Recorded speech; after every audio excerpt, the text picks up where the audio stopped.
سرکار غوث اعظم اپنے مریدوں کے ساتھ ایک محلے سے گزر رہے تھے۔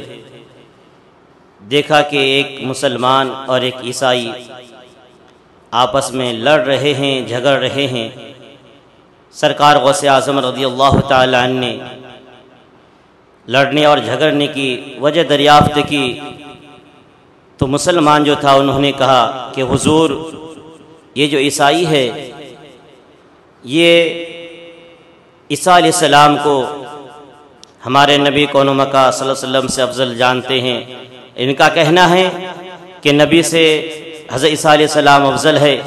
یہ سنتے ہی میرے سرکار غوث اعظم رضی اللہ تعالیٰ جلال میں آ گئے اور کہا، اے عیسائی تو کیا کہہ رہا ہے؟ عیسائی نے کہا کہ عیسیٰ علیہ السلام آپ کے نبی سے افضل ہے۔ تو میرے سرکار غوث اعظم رضی اللہ تعالیٰ عنہ نے کہا کہ اے عیسائی، اگر تو کس وجہ سے عیسیٰ علیہ السلام کو نبی سے افضل کہہ رہا ہے؟ عیسائی نے کہا کہ ہمارے نبی حضرت عیسیٰ علیہ السلام مردے کو زندہ کر دیا کرتے تھے، لیکن آپ کے نبی کوئی مردہ زندہ نہیں کیے۔ اتنا سننا تھا، میرے سرکار غوث اعظم جلال میں آ گئے اور کہنے لگا، عیسائی میں تو نبی نہیں بلکہ نبی کی اولاد میں نبی کے غلاموں کے غلاموں کے غلاموں کے غلام ہوں۔ مجھے کسی قبر پہ لے چل، میں مردہ زندہ کر دوں۔ اگر میں مردہ زندہ کر دیا، اے عیسائی کیا تو ایمان لے کے آئے گا؟ عیسائی نے کہا، ہاں اگر آپ نے مردہ زندہ کر دیا تو میں ایمان لے کے آؤں گا۔ اتنا سنتے ہی میرے سرکار غوث اعظم اور عیسائی دونوں قبرستان پہنچے۔ قبرستان پہنچنے کے بعد میرے سرکار غوث اعظم مسکراتے ہوئے فرمایا، عیسائی بتا کون سا مردہ زندہ کروں؟ عیسائی نے ایک پھٹی پرانی قبر کی طرف اشارہ کر کے کہا کہ فلاں مردے کو زندہ کر دیجئے۔ میرے سرکار غوث اعظم نے اتنا سنا، میرے سرکار غوث اعظم نے کہا، اے عیسائی بتا، میں اس کو بتا دوں ان کے مرے ہوئے کتنے سال ہو گیا ہے؟ اس کے مرے ہوئے کتنے سال ہو چکا ہے؟ اور یہ دنیا میں تھا، کیا کام کرتا تھا؟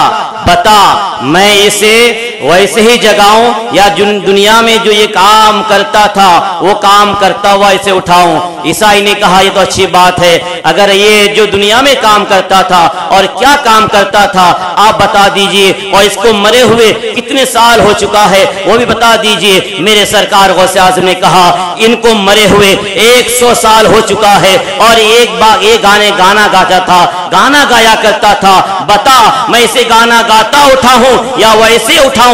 عیسائی نے کہا کہ اسے گانا گاتا اٹھائیے۔ میرے سرکار غوث اعظم نے ارشاد فرمایا، قم باذن اللہ، اے مردے زندہ ہو جا۔ اتنا سننا تھا، قبر شک ہوا اور مردہ گانا گاتا ہوا قبر سے باہر نکل آیا۔ اور جب قبر سے باہر نکل آیا، عیسائی دیکھ کے کلمہ پڑھ کے اسلام میں داخل ہو گیا۔ یہ ہے میرے سرکار غوث اعظم کی شان۔ میرے سرکار غوث اعظم وہ غوث اعظم ہے، تمام ولیوں کے سردار ہے۔ میرے دوستوں اور بزرگوں، میرے سرکار غوث اعظم نے ان کے مرے ہوئے 100 سال ہو چکا تھا، وہ بھی بتا دیا میرے سرکار غوث اعظم نے۔ تو میرے سرکار غوث اعظم کا یہ مقام ہے، تو بتائیے میرے نبی کا مقام کیا ہوگا؟ اسی مقام پہ اعلیٰ حضرت نے کہا، ان کے گدا بھر دیتے ہیں شاہان زمانہ کی جھولی، محتاج کا جب یہ عالم ہے تو مختار کا عالم کیا ہوگا؟ مختار کا عالم کیا ہوگا؟